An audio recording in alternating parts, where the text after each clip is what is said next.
ब्रजभूमि की जय, राधा गोविंद भगवान की जय, सीताराम जी महाराज की जय, भवानी शंकर महाराज की जय, अपने अपने सदगुरुदेव की जय, अपने अपने माता पिता की जय, ब्रजभूमि की जय।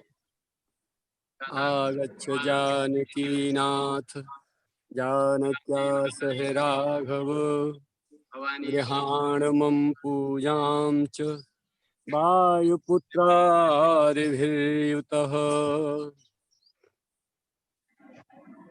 कृष्णाय वासुदेवाय देवकी नंदनाय च नन्दगोपकुमाराय गोविन्दाय नमो नमः। भवानी शंकरौ वन्दे श्रद्धा विश्वासरूपिणौ, याभ्यां विना न पश्यन्ति सिद्धाः स्वान्तस्थमीश्वरम्। मनोजवं मारुततुल्यवेगं जितेन्द्रियं बुद्धिमतां वरिष्ठं, वातात्मजं वानरयूथमुख्यं श्रीरामदूतं शरणं प्रपद्ये। भक्ति भक्त भगवंत गुरु चतुर नाम बपु एक, इनके पद वंदन किए ते नाशत विघ्न अनेक। गुरुर्ब्रह्मा गुरुर्विष्णु गुरुर्देवो महेश्वरः, गुरुः साक्षात् परं ब्रह्म तस्मै श्री गुरवे नमः। पूजवायो पूजो स्वयं एक रूप ते मान, जो पूजे पावे कृपा श्री गोवर्धन भगवान।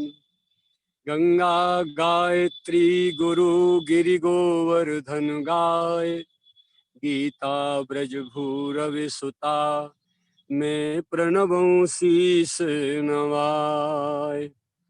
जनक और जननी मेरे लीजय कोटि प्रणाम, आय सुआसिस दीजिए मैं करूं हरि गुणगान। मन हरनी मन मोहिनी श्री राधे सुकुमार, कृपा करो करुणामयी मैं पर्यो तिहारे द्वार। बिरद तिहारो स्वामिनी हरि दीन जनन प्रतिपाल, गुण अवगुण देखे बिना तैने कोटिन किएरी निहाल। भलो बुरो खोटो खरो हूँ तेरो सुकुमार, भुज भर कंठ लगाइए कृष्णदास बलिहार। नाम रूप लीला तेरी गाऊं आठों याम, कृष्णदास सदगुरु कृपा लाढ़ो पायो श्री ब्रज धाम।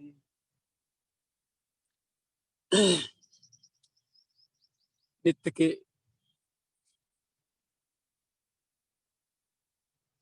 प्रसंग में मधुर ललित शिक्षाप्रद सदगुरु प्रसाद से जो प्राप्त हो रहा है उसे आप और हम दोनों मिलकर सुन रहे हैं। कहने वाला कोई और है और हम और आप सब सुनने वाले हैं। आशा है पूरी के जीवन के चरित्र निर्माण में, स्वभाव संशोधन में, अपने इस अमूल्य मानव जीवन को निर्मलता की ओर ले जाने में जिन जिन चीजों की आज तक हमारे संज्ञान में बात नहीं थी, कमी थी, वो सारी चीजें संत और भगवंत श्री गिरिराज जी और मेरे पूज्य बाबा सरकार आप तक पहुंचा रहे हैं। तो आपको सुख मिल रहा ही है, क्योंकि आपका पुलकित और कमल जैसा खिला हुआ चेहरा इस बात को शो कर रहा है कि आप निश्चित रूप से इस रस को घुट घुट के आनंद से पी रहे हैं। कल नवधा भक्ति के क्रम में बात अधूरी रह गई थी। ये जो भक्ति है, जो भक्ति शब्द है, ये बिना संत कृपा के प्राप्त नहीं होती, बिना सदगुरु कृपा के प्राप्त नहीं होती, बिना भगवत कृपा के प्राप्त नहीं होती। और अपने मन से तो हम सब भक्त बनी फिर रहे हैं। मैं भगवान का भक्त हूं। 4 दिन मंदिर जाते, 5वें दिन भगवान से कह देते हैं, इतने दिन तो हो गए मेरे को तेरे पास जाते जाते, अभी तक मेरा ये काम नहीं किया, तेने ये काम नहीं किया, ये काम नहीं किया, उठा के बैठ जाते हैं घर पर। और यदि कोई अपना लौकिक कार्य ऑफिस में किसी अधिकारी से कराना हो, तो उसके लिए सालों साल रोजाना बेनागा चक्कर लगाते रहेंगे। वहां नहीं कहेंगे कुछ भी, शिकवा शिकायत केवल भगवान से। यानी भगवान से हर चीज करंट चाहिए, तत्काल चाहिए। संतोष भगवान से नहीं है तो तू हट बगल को। तो ये स्वार्थ जो बीच में आता है, ये बहुत बड़ा घातक है।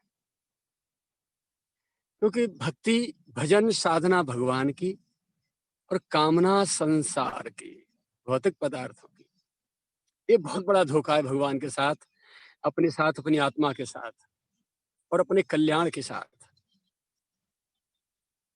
गुरुजनों ने जो सिखाया और उनके द्वारा आचरण करते हुए जो देखा गया, वो कहे बिना रहा नहीं जाता। अब किसी के गले उतरे या ना उतरे, अच्छा लगे या ना लगे, प्यारे करना यही पड़ेगा। चाहे आज कर ले, चाहे करोड़ों कल्प भटकने के बाद कर ले। एक बार 84 लाख योनि नहीं, चाहे करोड़ों करोड़ों बार 84 लाख योनियों भटकते भटकते फिर जाएं और फिर बार बार मानव जन्म मिलता रहे, तो भी करना यही पड़ेगा। क्योंकि जब तक अपना अंतःकरण शुद्ध नहीं होगा, निर्मल नहीं होगा, तब तक उसमें आध्यात्मिक और आत्म कल्याण की वस्तु को ग्रहण करने का स्टोरेज नहीं बनेगा, पात्रता नहीं आवेगी। पहले हम पात्र बने, ये बात गांठ बांध ली जाए कि पहले हमको पात्र बनना है। भक्त पीछे, ज्ञानी पीछे, त्यागी बैरागी पीछे, उपासक पीछे, पहले पात्र बने। और पात्रता किससे बनती है? वो प्रसाद आपको गिरिराज जी दे रहे हैं तारीख 8 से लगातार, रोजाना सर्फ सावन रगड़ रगड़ के लगा रहे हैं। इन चीजों को, अपने आप को अच्छी तरह संशोधित करते हुए, परिष्कृत करते हुए, शुद्ध करते हुए और पवित्रतम तक ले जाना है।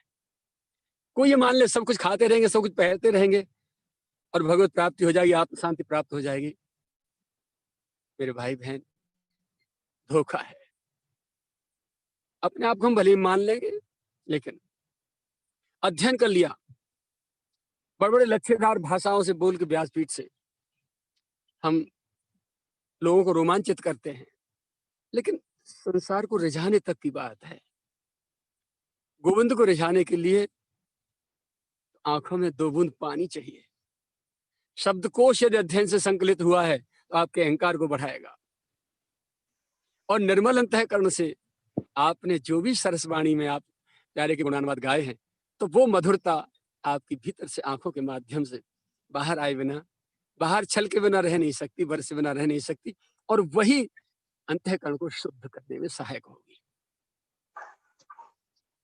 ऐसा शब्द ज्ञान, ऐसा अध्ययन किस काम का, जो अहंकार के घोड़ा पर सवार करके हमें संसार की ओर ले जाकर पटक दे। इससे तो अच्छा है कि जानकारी न हो।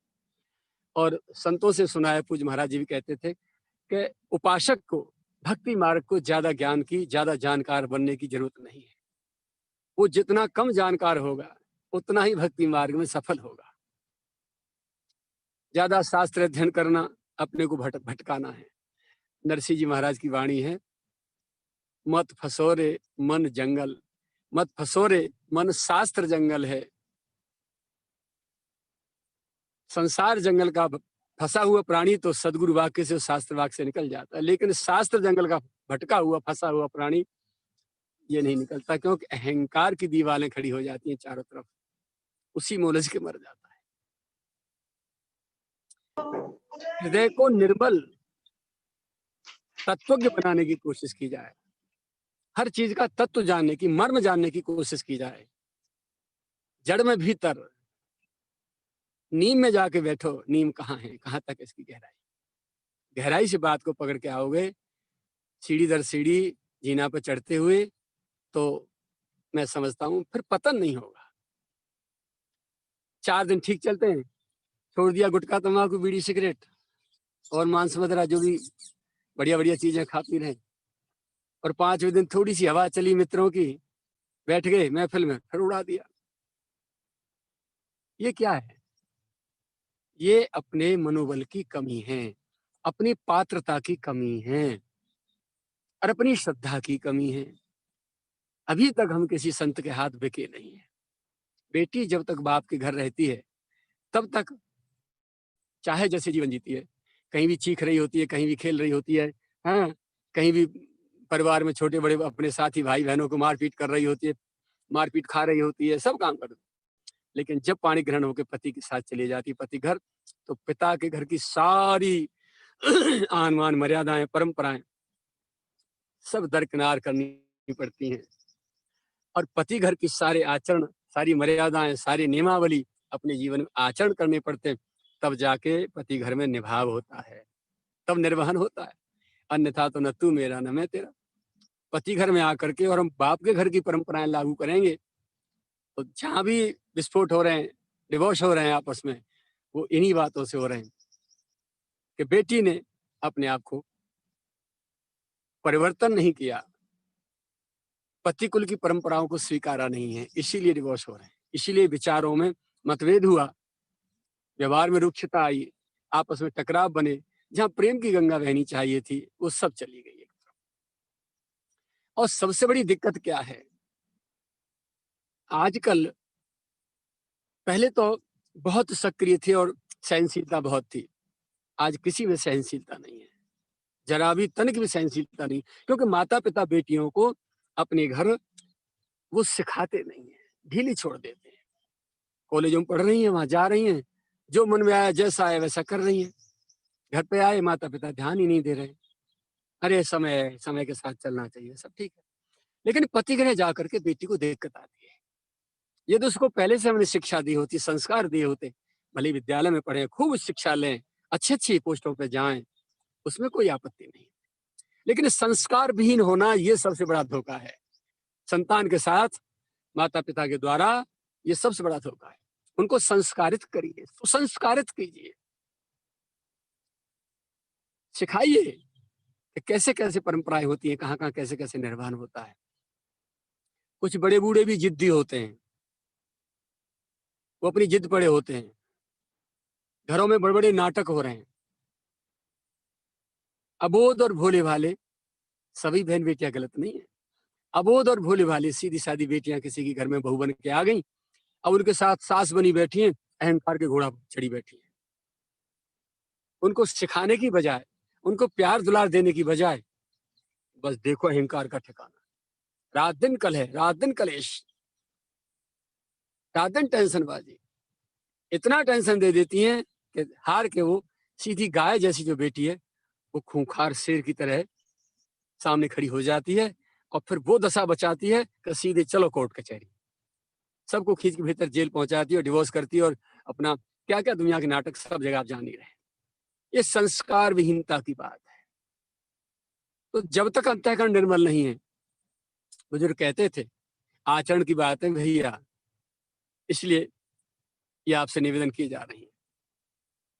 बुजुर्गों की कहावत है, हमने सुनी है, शरीर की थोड़ी सी उम्र तो हो ही गई है, और बुजुर्गों को देखा है, प्राचीन युग को देखा है, बहुत देखा है, और भीतर घुस के रहे हैं। तो बड़े बूढ़े कहते थे कि भैया बाप के जूते जब बेटा के पैर में आ जाएं और घर में बहू आ जाए तो माता पिता को 4 दिन उनके हाथ में सौंप करके और बगल से बैठ जाना चाहिए। वो पूछें, उनको शिक्षा देते रहो, बताते रहो, क्रियाकलाप के लिए ऐसा कर लो बेटा, ऐसा कर लो, ऐसा कर लो, लेकिन प्यार से, खूंखार से नहीं, अत्याचार से नहीं, प्यार से। और कोई काम बिगड़ गया, मानो किसी बहू पे या बेटा पे या बच्चे पे कोई काम बिगड़ गया, अब सुधरने वाला तो है नहीं। मानो बर्तन टूट गया तो टूट गया, अब वो बनेगा तो नहीं। अब आप कलह करें, आतंक मचाएं, तो उससे क्या होने वाला है। महाराज ये विनोद करते थे इस गृहस्थी की चर्चा में। दोनों बाप बेटा अपने, कौन सा रूम बोलते हैं, डाइनिंग रूम बोलते हैं कि ड्राइंग रूम बोलते हैं, कौन सा गेस्ट रूम बोलते हैं आपके घरों में, हमें नहीं मालूम क्या क्या नाम दे रखे हैं आप लोगों ने। हम तो अतिथि रूम बोलते हैं, उसे अतिथि कक्ष बोलते हैं। उसमें बाप बेटा दोनों बैठ के अखबार पढ़ रहे थे। किचन में दोनों सास बहू लगी थी, रसोई घर में। अचानक कोई बर्तन के गिरने की बहुत जोर से आवाज आई तो पिता ने एकदम चश्मा उतारा और अखबार को हाथ से हटाया और कहा, अरे तैने सुना नहीं? लड़के से कहा। "हाँ।" नीचे सिर करके अखबार पढ़ता रहा हो, कोई जवाब नहीं, न यस न नो। अरे मूर्ख है, सुनता नहीं है, क्या हुआ है, जाके देख भीतर, लगता है कोई नुकसान हो गया, कोई टूट फूट हो गई। बच्चे ने फिर कुछ नहीं कहा, बेटा ने अखबार पढ़ता रहा नीचे को सिर करके मुस्कुराता रहा। तीसरी बार जब बाप ने गाल पे तमाचा दे के कहा, नालायक कहीं का, सुनता नहीं है, जाके देख, वहां बहू है, मैं नहीं जा सकता ना। बेटा हंस के बोला, पापा जी जो भी कुछ हुआ है, जो भी नुकसान हुआ है, जो भी कुछ गिरा है टूटा है, वो मम्मी के हाथ से टूटा है। बाप ने कहा, बहुत बदमाश है, हैं? ऐसे कैसे, नालायक कहीं का, ऐसे कैसे कह दिया बिना देखे तेने? बोले पापा जी, यदि आपकी बहू के हाथ से गिर गया होता तो मम्मी की आवाज आ रही होती चीखने की, डांटने डपटने की। आवाज नहीं आई है, इसका मतलब जो भी कुछ नुकसान हुआ है वो बड़े से हुआ है, छोटा तो बोल नहीं सकता। तो भैया नुकसान सबसे हो जाते हैं, हानि कुछ भी है तो बहुत ही मनोरंजनकारी बात, हंसी की बात है, लेकिन बहुत मार्केबल बात है। जो हानि हो जाए प्यार से, कोई बात नहीं बेटा, खड़े हो जाओ, सावधानी से काम किया करो, चलो हटा के रख देता, बस बात खत्म, कलह खत्म। तो दूसरे घर से जो आई हुई बेटी है, उसको महसूस होगा कि मेरी माँ से भी ज्यादा प्यार मुझे मेरी माँ, यहाँ मेरी सासू माँ दे रही है। देखो, भगवान श्री राम, भरत, लक्ष्मण, शत्रुघ्न चारों भाइयों के विवाह होके आए तो दशरथ जी ने वधू सप्रेम गोद बैठा, चारों बहुएं दशरथ जी ने, दो इधर दो उधर, चारों को हृदय बैठा के, क्योंकि जिस समय शायद विवाह हुआ था उस समय जगदम्बा जानकी की उम्र जो है 6 वर्ष की थी, भगवान श्री राम की उम्र 15 वर्ष थी। ऐसे सब भाइयों की थी और अन्य बहनों की थी, एक एक दो दो साल छोटी थी सब। उर्मिला जी, मांडवी सुत की थी, सब उनकी उम्र ऐसी थी। तो बधू सप्रेम गोद बैठारी, बार बार ही हरस दुलारी। प्रसन्न होकर बहुत लाड़ प्यार दुलार दिया है, समाया, और फिर माताओं को सौंप दी, सासुओं को।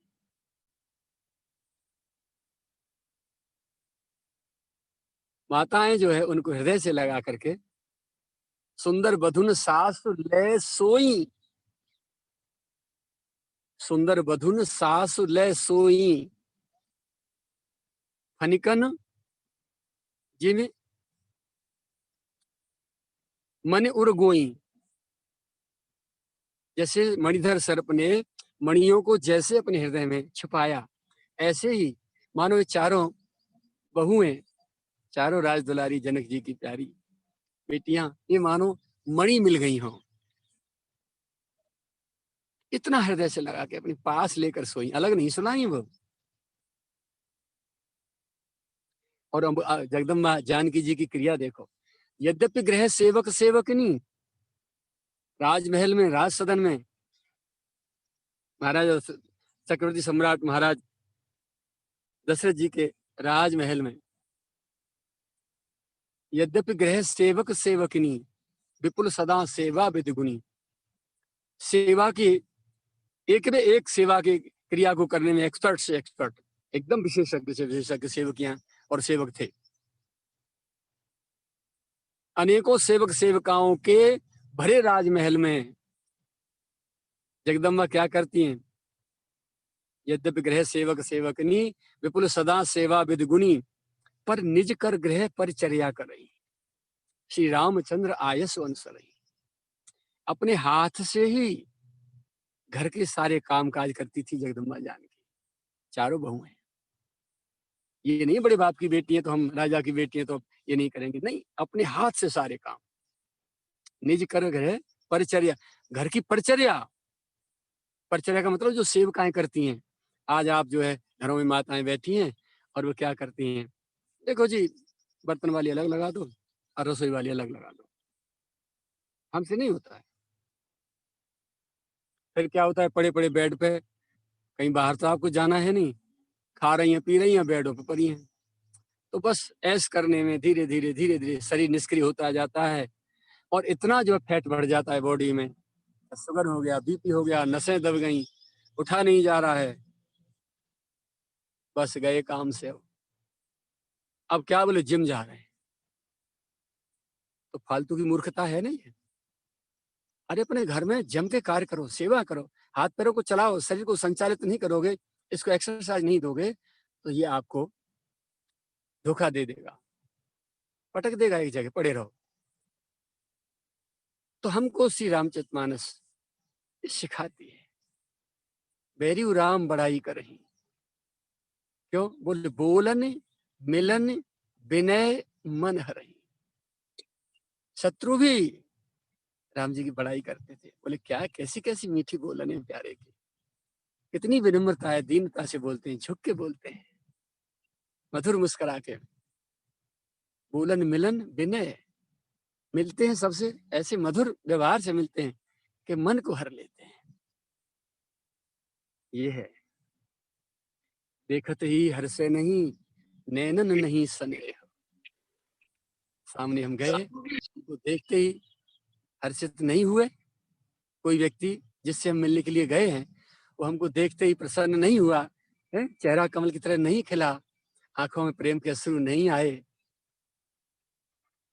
देखते ही हर्षे नहीं नैनन नहीं स्नेह, तुलसी तहा न जाइए चाहे कंचन वर्षे में।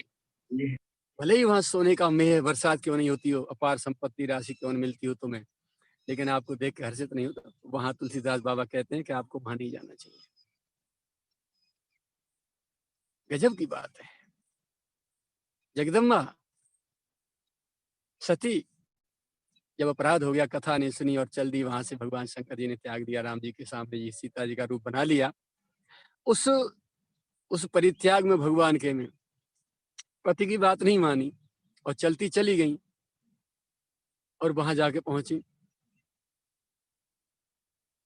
क्या मिला, जीवन की आहुति देनी पड़ गई। पिता की परंपराओं के अनुसार वही रूखी बनी रही, पति अवज्ञा, भगवत अवज्ञा, कथा अवज्ञा, ये सब उनसे हुई। उसका दुष्परिणाम क्या हुआ, शरीर त्यागना पड़ा।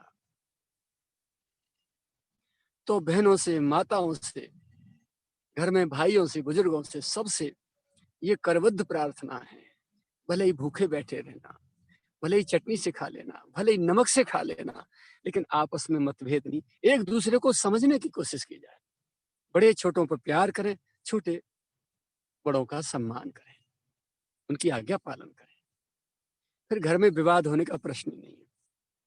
सब एक दूसरे के लिए जिए हैं, कोई खाने की सामग्री है, चलो वो खा लेंगे, वो खा लेंगे, वो खा लेंगे। ये आचरण की बात है, सीखने की बात है, कहने की नहीं है खाली मात्र मैंने कह के छुट्टी पाई और आपने सुन के छुट्टी पाई।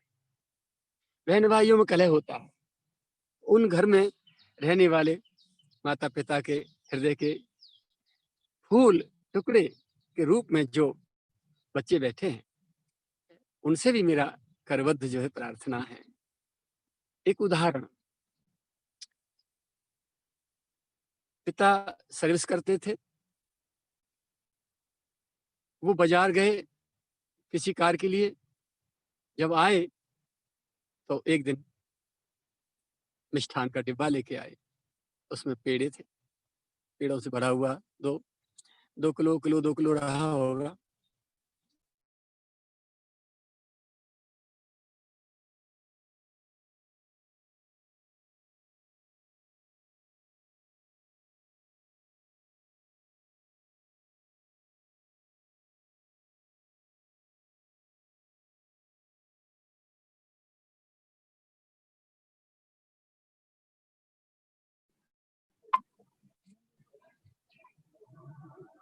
उपले बनाती थी वहां।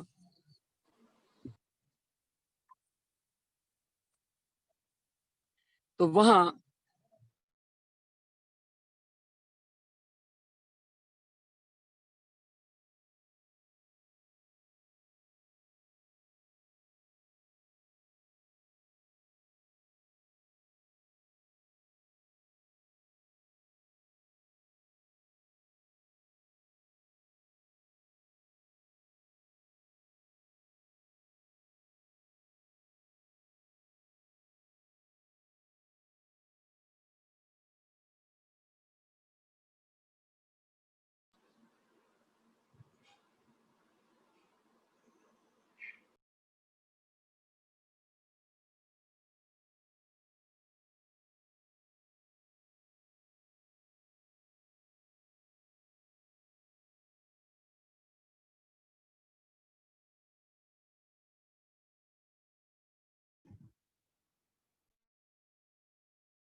हाँ राधे श्याम।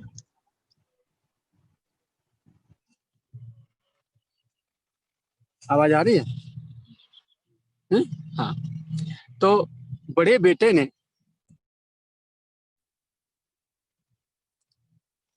बड़े बेटे ने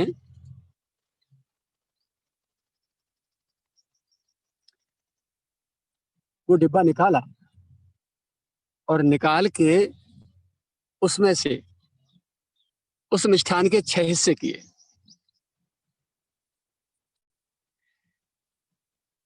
चार अपने भाइयों ने बांट लिए और 2 माता पिता के दोनों कोनों में बराबर का हिस्सा रख के और खा के अपना छुट्टी हुई। अब छोटा जो बालक था वो खेलता कूदता उछलता, बस वो पहुंचा मम्मी के पास जहां गोद में मम्मी थी। तो मम्मी हमने हमने आज पेड़े खाए, पेड़े खाए। बोले कहाँ से खाए? बोले फ्रिज में रखे थे, आप मिली नहीं, हमको भूख लग रही थी, हमने खा ली। किसने दिए? बड़े भैया ने दिए।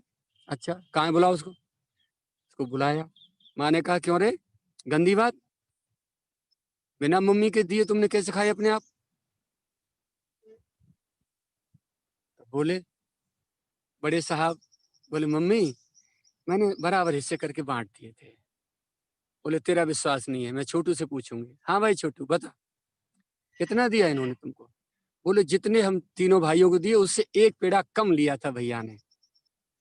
अच्छा हाँ, चलो। माँ जैसे ही अपने घर आई, फ्रिज खोला, खोल के देखा तो उसमें डिब्बे के दोनों कोनों में बराबर बराबर जितने बच्चों ने खाए थे उतने ही उनके लिए अलग अलग रखे थे।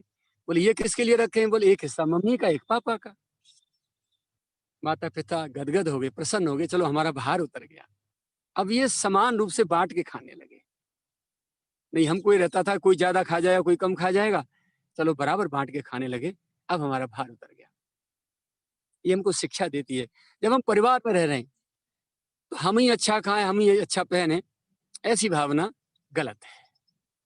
हमारे और बहन भाई हैं, वो हमसे अच्छा खाएं, अच्छा पहने, ज्यादा सुखी रहें।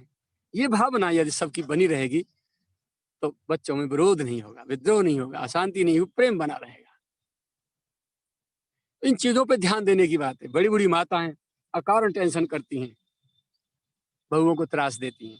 कुछ बहुएं ऐसी होती हैं जो बुजुर्गों का अपमान करती हैं, कमर कस रखी है उन्होंने अपमान करने की सबकी। ये सारी चीजें फफूंद हैं, संसार घर गृहस्थी को, परिवार को बर्बाद करने की चीजें हैं। अब आप रोजाना कथा सुनने जा रहे हैं और घर में कलह बना रखी है आप लोगों ने। आचरण की दो धूल बात आपके आचरण में नहीं है, क्या फायदा उस सत्संग से? केवल मनोरंजन करने जा रही हैं या तो अपना समय पास करने जा रही हैं आप। यदि जीवन कथा सुनने के बाद जीवन परिवर्तन नहीं हुआ, या तो कथा ठीक से कही नहीं गई, या तो कथा ठीक से सुनी नहीं गई। तो संतों के पास जाओ, तो अच्छी तरह जूना रगड़ कर लेके आओ, उनके वाक्यों का, उनके कथा का, उनके प्रसंगों का, और एकांत में बैठ के उसका मनन करो कि क्या सुनने को मिला था, क्या कह रहे थे महाराज। उसका चिंतन करो, सुनो कम, चिंतन ज्यादा करो, मनन ज्यादा करो।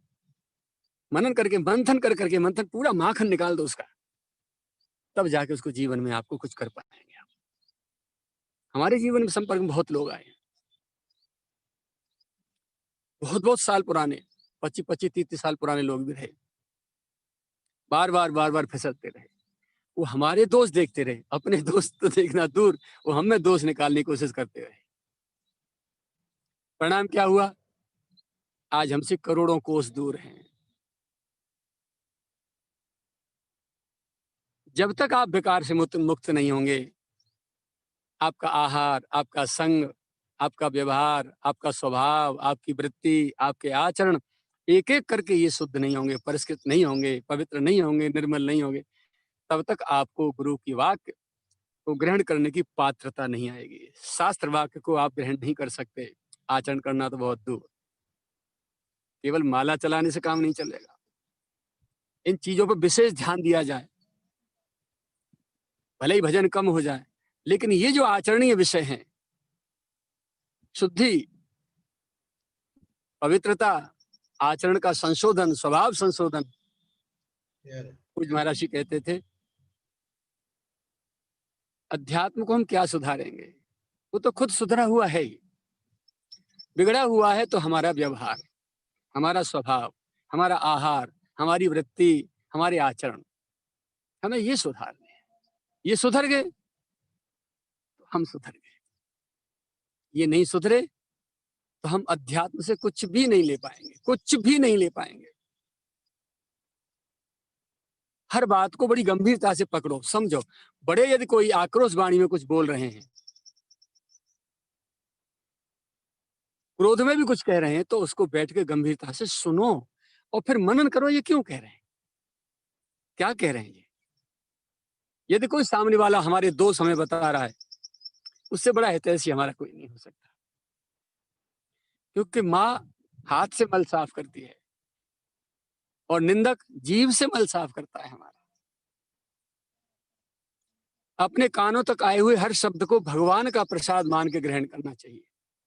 ये क्या कह रहा है? दोष नहीं देखना चाहिए, लड़ाई नहीं करनी चाहिए, झगड़ा नहीं करना चाहिए। यदि कोई हमारे में दोष बता रहा है, तेरे में ये दोष है, तो बैठ के चिंतन करो, दोष को निष्कासन करने का प्रयास शुरू हो जाना चाहिए। तो जिसने क्रोध से कुछ बोला है, विरोध से, ईर्ष्या, राग, द्वेष से कुछ बोला है, उसका पतन उत्थान तो वो जाने, पर हमारा तो उत्थान निश्चित हो जाएगा, हमारा मंगल अवश्य होगा। तो आपसी व्यवहार में, परिवार में इसकी बहुत बड़ी आवश्यकता है। और इसी बात को भाई, जिस नौका का ड्राइवर नहीं, मल्लाह नहीं, जिस गाड़ी का ड्राइवर नहीं, और गाड़ी चल रही है, नाव चल रही है, पानी में गाड़ी चल रही है, रोड पे दंदनाती, एक्सीडेंट होना है, नाव को डूबना है।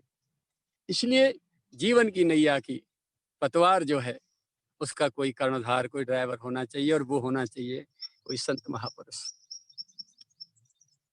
अब संत महापुरुष के विषय में बहुत बड़ी जो है बारीकी की आवश्यकता है। हम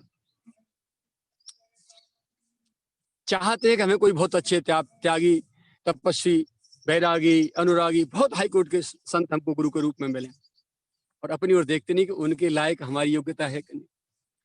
क्लास में बैठना चाहते हैं, ऑलरेडी MSc PhD में, और योग्यता नहीं है LKG UKG की भी, और जाके बैठ गए उस क्लास में। तो जो लेक्चर प्रोफेसर दे रहे हैं, जो गुरुजन लेक्चर दे रहे हैं, क्या समझ में आएगा? नहीं आएगा। फिर हम दोष देंगे गुरु को, लेक्चरर को, मूर्ख है, वो जानता ही कुछ नहीं। हमारे तो एक शब्द पल्ले नहीं पड़ो, कहा बक गो, क्या बक दिया उसने, हमारी समझ में ही नहीं आया।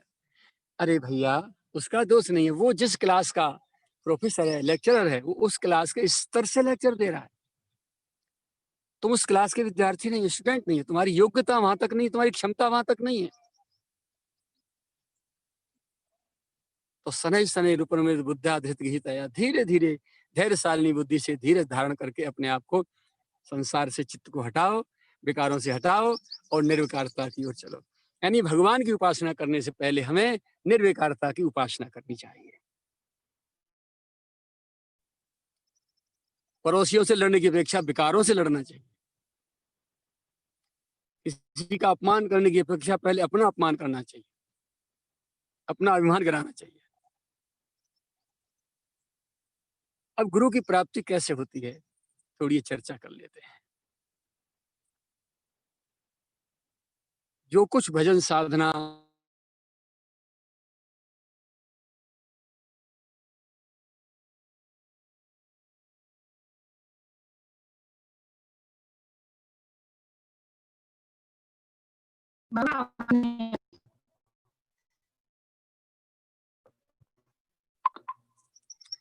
बेटा दे दो, बेटी दे दो, पैसा दे दो, धन दे दो, हैं, सब कुछ दे दो हमको, ये दे दो, वो दे दो, बस भिखारी बने बैठे हैं।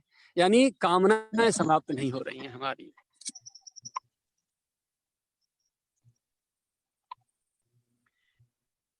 जब तक हमारे चित्त में लौकिक और भौतिक कामनाएं बनी रहेंगी, तब तक याद रखो प्यारे, हमें सच्चे संत सदगुरु के रूप में प्राप्त नहीं होंगे।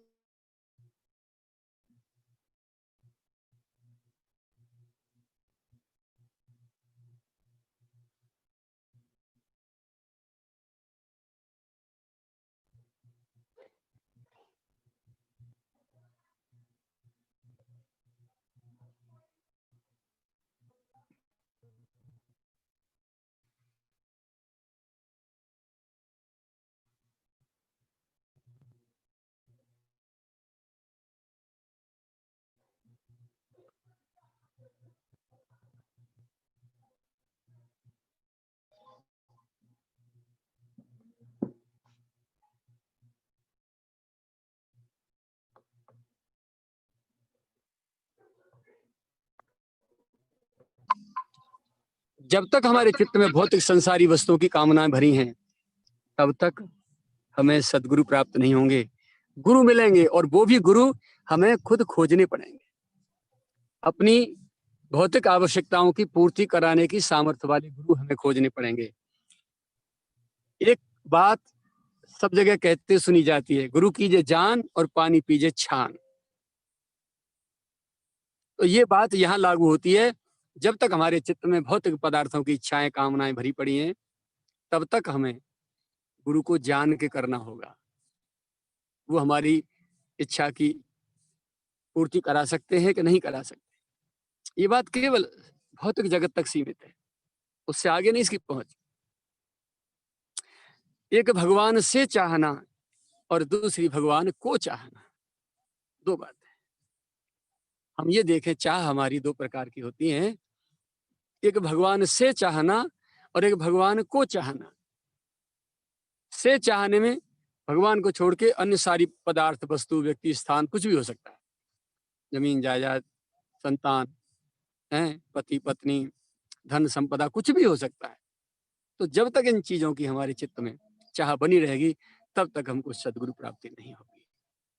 और जब केवल और केवल भगवान से केवल भगवान को चाहेंगे, तो भगवान चल पड़ेंगे सदगुरु के रूप में। अब सदगुरु की पहचान क्या होती है? गुरु और सदगुरु में अंतर भी है।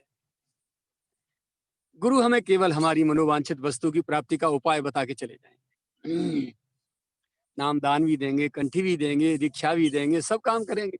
या जिस स्तर का गुरु है, जिस स्तर की हमारी इच्छा है, उस स्तर के गुरु हमको मिलेंगे। विद्यालय में बच्चे जाते हैं तो प्ले ग्रुप से लेकर के और पीएचडी तक के गुरु मिलते हैं, अलग अलग हर कक्षा में अलग अलग गुरु हमको पढ़ाने वाले आते हैं, बदलते चले जाते हैं स्तर के हिसाब से। और यहाँ हम जो है लौकिक जगत में कोई भी हम हाथ की दस्तकारी सीखते हैं तो उनके गुरु हमारे पास, हमको उनको पास जाना होता है।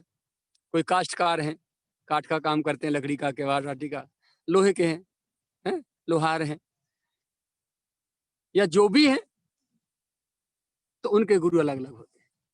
फिर हम भजन पूजा पाठ करना चाहते हैं तो उसके लिए हम फिर जाते हैं, लेकिन भौतिक कामनाओं की पूर्ति के लिए हम जाते हैं, ऐसे गुरु हमको मिलते हैं। लेकिन जब हम केवल और केवल भगवान से मिलना चाहते हैं, प्रभु अब आप नहीं, आपसे नहीं, अब आप चाहिए हमको, तो जब चित्त में हमारे में भगवान से मिलने की कामना होती है तब भगवान चल पड़ते हैं वहां से। अब तक भगवान से चाहा, जो चाहते आए मिलता गया, और अब भगवान को चाह के तो देख ले, मिलते हैं कि नहीं, सच्चाई से, ऐसे नहीं लोगों के कहने से या सुनने से, ऐसे नहीं, सच्चाई से चाहो। जैसे अब तक संसार को चाहते आए, इतना ही भगवान को चाह लें, भगवान मिल जाएंगे। जब हम भगवान को चाहते हैं तो वो संत के रूप में, सदगुरु के रूप में आते हैं। अब अंतर क्या है, गुरु केवल हमें मार्ग बता के छुट्टी पा जाते हैं, करो या न करो, लेकिन सदगुरु मार्ग बता के छुट्टी नहीं पाते, एक एक बात को प्रैक्टिकली आचरण करके सिखाते हैं हमको। और हमसे कुछ चाहते नहीं, गुरु हमसे दक्षिणा भी चाहते हैं, लेकिन सदगुरु चाहते नहीं, सदगुरु देते हैं, लेते नहीं, क्योंकि वो पूर्ण परमात्मा है ना। गुरुर् ब्रह्मा गुरुर्विष्णु गुरुर्देवो महेश्वर, गुरु साक्षात परम ब्रह्म तस्मै श्री गुरवे नमः। ये है ना, गुरु ब्रह्मा है, ब्रह्मा जी सृष्टि रचते हैं। ऐसे ही गुरु शिष्य के लिए साधना मार्ग का सृजन करते हैं, कैसे तुम्हें भजन करना है, कौन सा नाम करना है, कौन से ग्रंथ का पाठ करना है, कैसे चिंतन करना है, ये साधना मार्ग का, दैनिक साधना मार्ग की रचना करते हैं। इसलिए गुरुर् ब्रह्मा, गुरुर् विष्णु, क्योंकि पालन पोषण करते हैं विष्णु जी सृष्टि का। तो गुरु विष्णु कैसे हैं, वो शिष्य का, सद शिष्य का, अपने का आत्मा की पोषण करते हैं और उसके शरीर की भी सुरक्षा करते हैं, शरीर का भी पोषण करते हैं। समय समय पर बताना, बेटा शरीर स्वस्थ रहेगा, ऐसे औषधि खाना, ऐसा आहार मत करना, ऐसा आहार करना, ये करना, ये करना, ये करना। तो माँ की तरह सार संभार भी करते हैं, पोषण भी देते हैं। इसलिए गुरुर् विष्णु गुरुर्देवो महेश्वर, भगवान शिव जो है संहारक हैं। जब सृष्टि बढ़ जाती है, ज्यादा उपद्रव बढ़ते हैं और आतताई लोग ज्यादा बढ़ जाते हैं, तो बैलेंस को बनाने के लिए, संतुलन बनाने के लिए वो भगवान शंकर की ड्यूटी है, वो संहारक है। ऐसे ही गुरुदेव सदगुरु भगवान हमारे विकारों का संहार करते हैं। अपने आश्रित जो साधक है, जो भक्त है, जो साधना में लगाया है, उसके चित्त में आए हुए सारे विकारों की सृष्टि को संहार कर देते हैं। इसलिए गुरुदेवो महेश्वर, तो गुरु ब्रह्मा भी हुए, गुरु विष्णु भी हुए और गुरुदेवो महेश्वर भी हुए। अब गुरु साक्षात परम ब्रह्म, अब इन तीनों से ऊपर जो परब्रह्म हैं, परमात्मा हैं, अजन्मा अगोचर हैं, जो मुकुंद भगवान जो मुक्ति देते हैं जीव को, गुरु मुकुंद भगवान की प्रतिमूर्ति भी हैं। इन सब से सुरक्षा करके, बचा करके, और फिर प्रियतम की गोद में पहुंचा देते हैं, बेटा ऐसे साधना करो, ऐसे संभालो। और इसके बदले हमसे चाहते कुछ नहीं है। जब भी कभी चाहते हैं तो क्या चाहते हैं कि तुम पूरे मनोयोग से, पूरी सत्यता से, पूरी लगन से हमारे बताए हुए मार्ग का अनुसरण करते चले जाओ और अपने लक्ष्य की प्राप्ति करो, मानव जीवन का जो प्राप्तव्य है उसकी प्राप्ति करो। पूरी तरह हृदय से सार संहार करते हैं। करोड़ों जननियों से ज्यादा, करोड़ों माताओं से ज्यादा प्यार दुलार सदगुरु के हृदय में होता है। माँ की तरह उनकी छाती पर चढ़ बैठो, सिर पर चढ़ बैठो, चरणों में बैठ जाओ, रो जाओ, लड़ जाओ, कुछ भी कह जाओ, बहुत प्यार से संभालते हैं। सब कुछ सहन करते हुए वो है सदगुरु। सद शब्द है ना, गुरु और सदगुरु। सद शब्द का शाब्दिक अर्थ है सत्य या तरोताजी। तो भगवान भी सत्य है, संत भी सत्य है और हमारे शास्त्र भी सत्य है। तो जिसमें पूर्ण शास्त्रत्व है, पूर्ण भगवत्ता है और पूर्ण संतत्व है, जिसमें तीनों चीजें ओतप्रोत भरी पड़ी हैं, दैट इज कॉल्ड सदगुरु। वो सदगुरु। और सद का अर्थ तरोताजी, सद रोटी, सद पानी हमारे ब्रज में बोला जाता है हिंदी में। सद का मतलब ताजा रोटी, ताजा पानी, सद। तो जिनकी शरणागति में आने के बाद हमारे विचारों में उत्तरोत्तर निरंतर तरोताजगी बनती चली जाती हो, बासीपन नहीं होता हो, सड़न नहीं मारती हो, विकारों की दुर्गंध खत्म और उत्तरोत्तर निरंतर तरोताजगी विचारों में, व्यवहार में, स्वभाव में, क्रिया में, आहार में, आचरण में तरोताजगी उत्तरोत्तर बढ़ती चली जाती हो। ऐसे कोसों दूर रहने पर भी उनकी एक क्षण तार जुड़ा याद का, चिंतन का, कि तत्काल विकार अंतःकरण से एकदम भागे, हृदय विकार शून्य हो जाता हो, जिनकी याद करने से ऐसा महसूस होता हो कि भगवान की गोद में बैठ गए, संसार की सारी घुटन दूर हो जाती हो, सारे टेंशन फ्री हो जाते हो, पिछले बीते हुए व्यर्थ और विकारी जीवन पर ग्लानि आती हो और भीतर से एक सुखद अनुभूति का स्रोत फूट पड़ता हो, शांति का, सुख का, आनंद का, जिसे हम बखान करने के लिए हमारे पास शब्द ना हो। ऐसी अनुभूति जिसके पास बैठने से, जिसकी याद करने से या जिसकी बात आचरण करने से हमारे को स्वयं अनुभूति होती हो और हमारे देने पर भी लेता ना हो, वो साक्षात नारायण ही सदगुरु बन के आया है। वो हमको तब मिलेंगे जब हम भीतर से खाली हो जाएंगे, हमारा हृदय कामना शून्य, विकार शून्य, राग दोष, मोह ममता शून्य हो जाएगा। जब अंतःकरण शुद्ध हो जाएगा तो हमें सदगुरु प्राप्त होंगे, उससे पहले सदगुरु प्राप्त नहीं होंगे। तो पात्रता हमारे में आएगी तब जब ये सारे आहार, व्यवहार, विचार, आचरण, स्वभाव, वृत्ति, ये जितने भी अब तक आप सुनते आ रहे हैं तारीख 8 से, ये क्रमशः जब एक एक करके आप शुद्ध करते चले जाएंगे, अपने को पात्र बना लेंगे, तब उसके भीतर उस शुद्ध अंतःकरण में तब भगवान से मिलने की चाहत जागृत होगी। जब तक विकार भरे पड़े रहेंगे तब तक विकारी लोगों की संगति अच्छी लगेगी और उनके संग में जब तक रहेंगे तब तक हम केवल सांसारिक भौतिक पदार्थों की कामना ही करते रहेंगे, भौतिक पदार्थों से ऊपर नहीं उठ पाएंगे। क्योंकि उनको देखेंगे अच्छा मकान उनका बैठा है, अच्छी कोठी है, अच्छी गाड़ियां हैं, अच्छे बंगला हैं, अच्छे ऐश कर रहे हैं, उसी तरह से हम भी रहें शान शौकत से। उलझ गए और हमें इनसे ऊपर उठना है। ये सारी चीजें हमें शुद्ध परिष्कृत करती हैं, करनी पड़ेंगी। इसके बाद सदगुरु मिलन की चाह जागृत होगी, है सत्संग में जाएंगे, सत्संग में जाने के जब सत्संग सुनते सुनते संतों की शरणागति अच्छी लगने लगेगी, है सदगुरु मिलन की इच्छा होगी, तब कहीं जाकर के सदगुरु की प्राप्ति होगी। अब सदगुरु की जब प्राप्ति हो गई, अब बहुत सावधानी की आवश्यकता है। ऐसा नहीं है सदगुरु मिलेगा तुम्हारा उद्धार हो गया, यानी अब अपनी मन बुद्धि आत्मा अंतःकरण, ये जो भीतर सखियां बैठी हैं ना सारी बेटियां, इनका पाणी ग्रहण, उनका इनका बागदान उस सदगुरु दूल्हा के हाथ कर डालो, अपनी आत्मा बुद्धि को समर्पित कर दो। समर्पित करने का मतलब है अपने मन बुद्धि से कुछ नहीं करना, एक कदम भी नहीं उठाना, एक सांस भी नहीं लेनी, जो करें उनसे पूछ के करें। सांसारिक जीवन में खाना पीना सोना, उनसे एक बार आज्ञा ले लें, कैसा खाना है, कैसे पीना है, क्या करना, बस वो करते चले जाओ। जब कोई नया काम घर में करें उनसे पूछिए, गुरुदेव क्या करें, कैसे करें, आपको मार्ग देंगे। साधु ते हो इन कार्य जहानी। तो बिना सदगुरु के राम भगत अनुपम सुखदाई, सो बिनु संत न काहू पाई। जिस भक्ति के लिए हम चारों तरफ भजे डोल रहे, सत्संग करते, कथा सुनते, भजन करते, माला करते, सब करते, वो भक्ति फिर भी प्राप्त नहीं हो रही। घर आते हैं फिर वैसे के वैसे हो जाते हैं,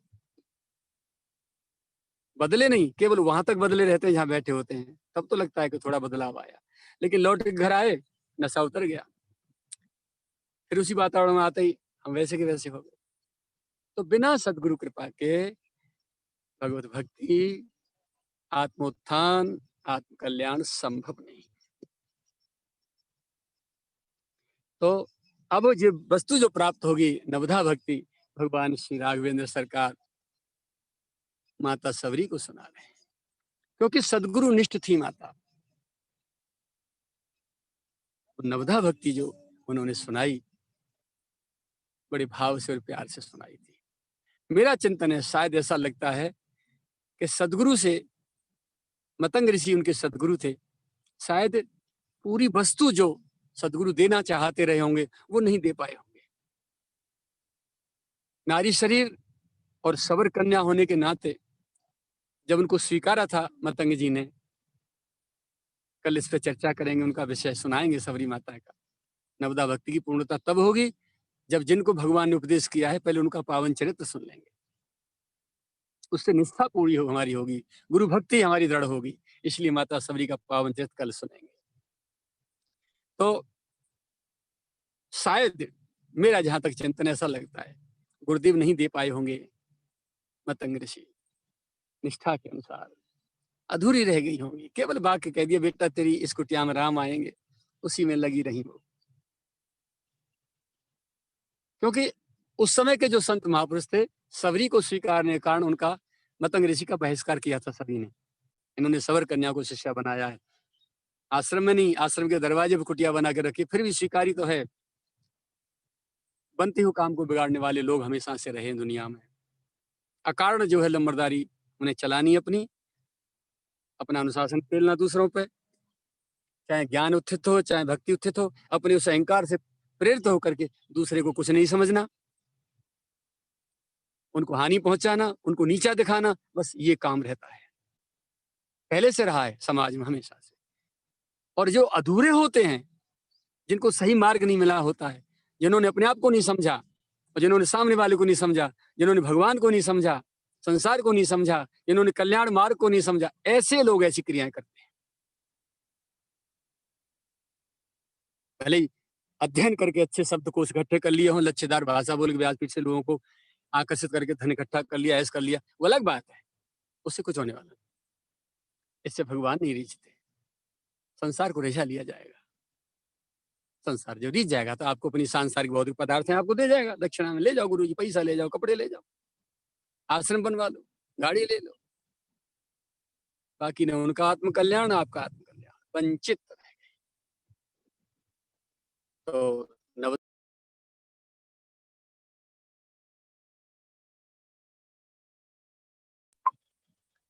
प्रथम भगत संतर कर संगा, दूसर रत्नम कथा प्रसंगा। पहली, सबसे पहली जो है भक्ति ये बताई है कि संतों की संगति, सत्संग करिए, और संतों की संगति सत्संग मिल गया, अब कर्तव्य बनता है कि रति कथा प्रसंगा, प्रेम और अनुराग हो कथा श्रवण में। दूसरी रत्नम कथा प्रसंगा, गुरुपद पंकज सेवा, जो गुरुजन हैं उनके श्री चरण कमलों की सेवा जो सत्संग में आपको मिल रहे हैं। यहाँ सदगुरु पंकज सेवा नहीं की है अभी, गुरुपद पंकज सेवा। तीसरी भक्ति अमान, अपने को अमानी मानो, अपने अहंकार का नाश करो। अनेकों प्रकार के अहंकार जो पाल के रखे हैं चित्त में, अंतःकरण, उनका नाश करके गुरुजनों की सेवा में लगो। जो सत्संग में सुन के आए हो उसको आचरण करने का प्रयास करो।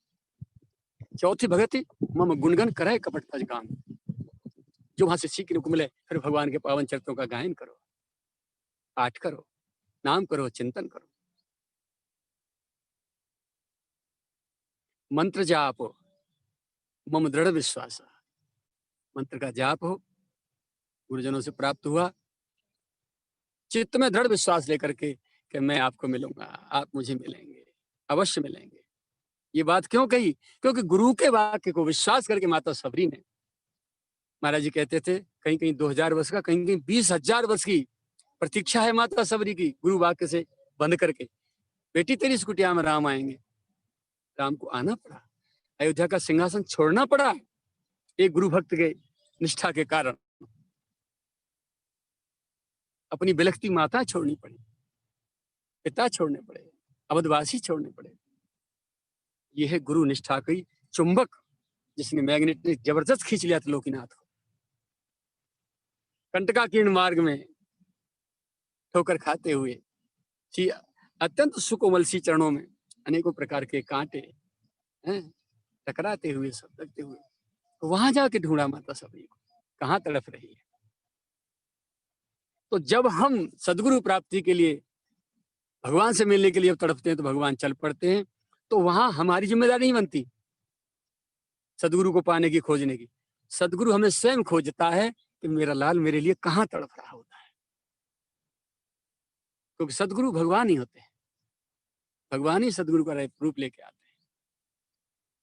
लौकिक चाह के अनुसार हमें गुरु खोजने पड़ते हैं, और जब केवल भगवान से मिलने की चाह होती है तो भगवान हमें खोजते हैं, मेरा लाल कहाँ रुका है। तो सदगुरु सदशिष्य को खोजते हैं। अब वहां भगवान की जो लीला शक्ति है वो कार्य करती है। आप उन्हें आवे ताय पे ताय तहां ले जाए, या तो स्वयं उठा के उसको वहां पहुंचा देगी जहां सदगुरु विराजे, अथवा सदगुरु को लेकर के यहाँ आ जाएगी जहां उनका लाडला लाल उनके लिए तड़प रहा है। तो मंत्र जाप मम दृढ़ विश्वास, दृढ़ विश्वास के साथ मंत्र जाप हो, औपचारिकता के लिए नहीं। मेरा नियम है, मुझे 16 माला करनी है, काम करते दर्द देखते मन भटकाते हुए अर्पण कर दी, यहाँ पूरी होगी पूरी होगी पूरी। ठीक है, भगवत नाम है, भाव को भाव अनखाल सहु, नाम जपत मंगल दिस दस हो। लेकिन ये चौपाई गोस्वामी जी ने कहाँ लिखी है? जब बालकांड में दोहा नंबर 9 से दोहा नंबर 18 से 27 तक 9 दोहा में नाम की महिमा गाई है। सबसे अंत में पहले ऐसा होना चाहिए, ऐसा होना चाहिए, टॉप क्लास का वर्णन किया है नाम की विधि का, नाम की महिमा का। अंत में एक कह दी कि तुम बिल्कुल ही तुम मरे परे हो, गरे परे हो, तुमसे कुछ नहीं होता है, तो भाव को भाव से आलस में ही सही नाम लेते रहो। नीचे स्तर की, सबसे नीचे स्तर की, लो स्तर की बात है। भाव को भाव अनखालस नाम जपत मंगल दिस दस। टॉप क्लास की विधि क्या है? पुलक गात हिय सिय रघुवीरु, नाम जीह जप लोचन नीरु। हृदय में प्यारे की झांकी हो, जिह्वा पर प्यारे का मधुर नाम हो, आंखों में अविरल अश्रु धारा हो, शरीर रोमांचित हो। प्रियतम सब कुछ मिला पर तुम न मिले, बस यही मेरे चित्त में बात खटक रही है। ये अभाव, मुझे कहीं ऐसा ना हो कि इस अभाव को लेकर मेरा शरीर छूट जाए। मैं आपके लायक नहीं हूं माना, लेकिन आप तो मेरे लायक हैं, तो मुझे अपने लायक बना लो। मैं आपकी याद में यहाँ रोता हूँ, तड़पता हूँ कि आपको मेरी भूली बिछड़ी याद नहीं आती। उल्हानेबाजी, प्यार भरे उल्हाने, एकांत में बैठ के अपने गोविंद को देते रहो। मंत्र जाप, जैसे किसी माँ का इकलौता बेटा खो जाए या मर जाए, जैसे उसकी याद में रात दिन वो तड़पती है, ऐसे अपने प्रियतम के लिए जब तक हमारा हृदय नहीं तड़पेगा,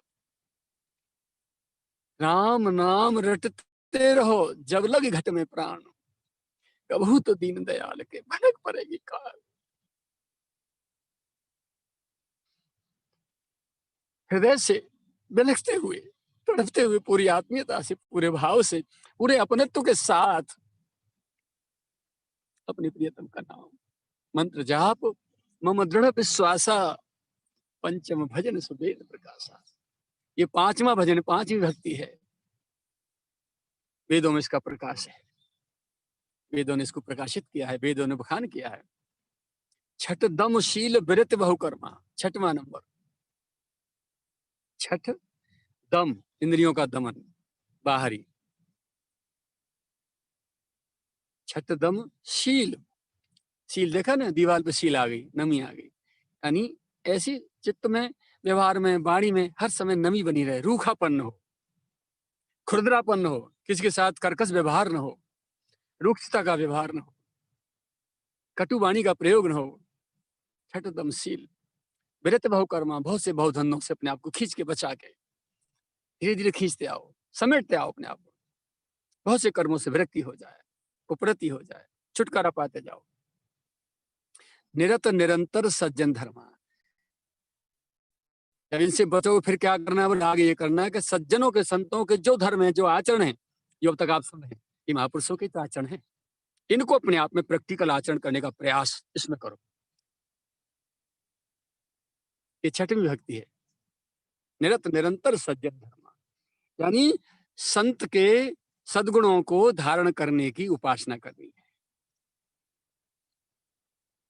साधना करनी है, विकार निष्कासन। पूरे विश्व में जितने विकार बताए हैं शास्त्रों में, उनमें से एक भी अपने हृदय में न रह जाए, और जितने भी सद्गुण अच्छाई हैं उनमें से एक भी अपने से बच न जाए, एक एक करके अपने को भरते चले जाए। तो पहले गंदगी साफ करें, तो जब चौका लग जाए, निर्मल हो जाए, तब अच्छाइयों को, एक को बुलाओगे सारी की सारी अपने आप बिना निमंत्रण के आ जाएंगे भीतर हृदय। ये छठवीं भक्ति है, हृदय को सज्जनों के लक्षणों से आपूर्त करना, ओतप्रोत भर देना, ये छठवीं भक्ति है।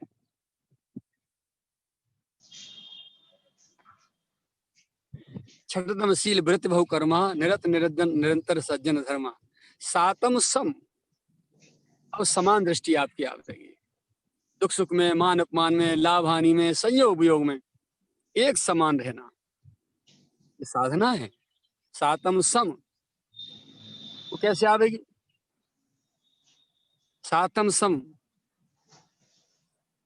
मुझे पूरे विश्व में मुझे देखो, सातम सम वो मैं जगह देखा, पूरे संसार से युक्त मुझे देखो और पूरे संसार को मेरे से युक्त देखो। कण कण में मैं बैठा हूं और कण कण मेरे में बैठा है, ऐसी समता आ जाए भीतर चित्त में, क्या सभी तो भगवान के, सभी भगवान विराजमान है। किससे विरोध करें, किससे राग द्वेष करें, किससे ईर्ष्या करें? सातम सम मोहि मैं जगह देखा, ये बहुत कठिन काम है। मोते अधिक संत कर लेखा, जब समता आ जाएगी तब फिर सदगुरु का रूप समझ में आएगा, संत का स्वरूप समझ में आएगा, और सदगुरु को मेरे से भी बड़ा आदर चित्त में देने की प्रवृत्ति बन जाए। मोते अधिक संत कर लेखा, संत मेरे से भी बड़े हैं, ऐसी धारणा चित्त में रखनी चाहिए।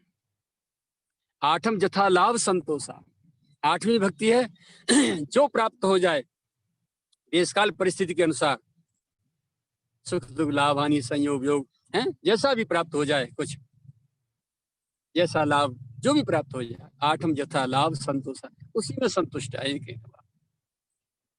उसी में संतुष्ट रहना चाहिए, ज्यादा इधर उधर भाग दौड़ नहीं करना चाहिए। सपने नहीं देखे परदोषा, स्वप्न में भी परदोष दर्शन नहीं करे, वो कैसा है, वो कैसा है, वो ऐसा है, वो ऐसा है, वो ऐसा नहीं देखना। और नवम सरल सब सन छल हीना, इतना सरल हो जाए। मैं सरल शब्द का अर्थ अपनी देसी उसमें लगाता हूं, सर सर सर, कोई रस्सी बंधी है, उसमें गांठ लगी है, हमने इधर से कोई उसमें छल्ला वारसल या कोई भी डाल के आगे बढ़ाया, तो सर्राटे से वहां तक गया जहां गांठ है, गांठ पे जाकर रुक जाएगा। लेकिन गांठ ही नहीं हो तो सीधे सरकाएंगे आगे, जो लक्ष्य तक पहुंच जाए, वहां तक जहां तक हमने फेंका है, वहां तक जब पहुंच जाए सर्राटे से लक्ष्य तक, सर ल माने लक्ष्य, तो हमारा हृदय बिना किसी ब्रेक के, बिना किसी रुकावट के, हमारा मानव जीवन सीधा प्रियतम के चरणों तक बिना किसी ब्रेक के, बिना आठ गांठ के सीधा पहुंच जाए वहां तक।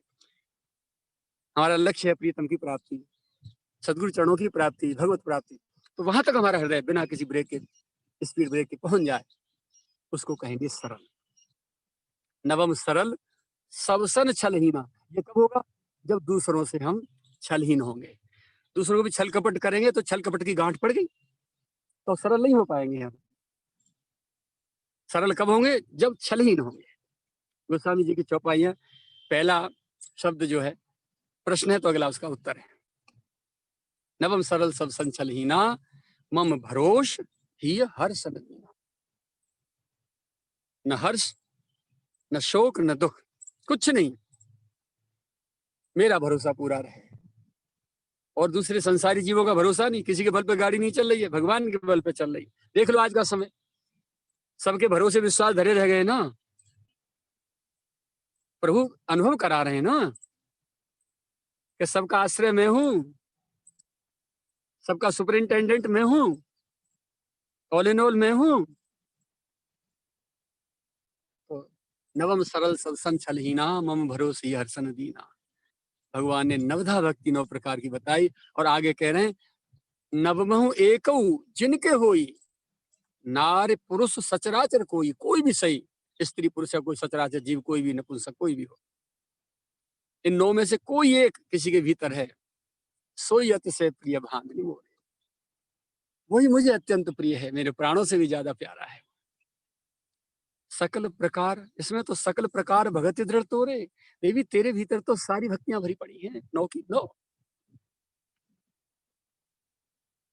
जोग वृंद दुर्लभगत जोई, योगियों के लिए भी अनंत कोटि जन्मों की कल्पों की साधना, तपस्या, ध्यान, धारणा करने के बाद जो गति मुश्किल से प्राप्त होती है, तो कहूं आज सुलभ भई सोई, तेरे लिए आज वो सहज सुलभ हो गई।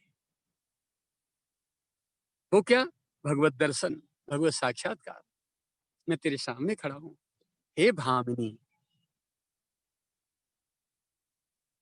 बस आज यहाँ तक बोलेंगे, समय ऊपर हो रहा है। उसके बाद आगे का प्रसंग माता सबरी की चर्चा कल करेंगे। उसमें गुरु निष्ठा का हमें बहुत अच्छा एक उपदेश मिलेगा। हमें माता सबरी सिखाती हैं कि भगवत निष्ठा और सदगुरु निष्ठा कैसी होती है। और जो हमने कही है ना कि जो भगवान से भगवान को चाहेगा, उसे भगवान अवश्य मिलेंगे, और पहले मिलेंगे सदगुरु के रूप में, पीछे मिलेंगे साक्षात्कार। माता सबरी के जीवन में पूरा क्रम है। इनका पावन चरित्र हम कल सुनेंगे। आज इतना ही। सभी को मेरा अनंत कोटि साधुवाद। जय श्री कृष्णा, जय श्री राधे, गिरिराज भगवान की जय।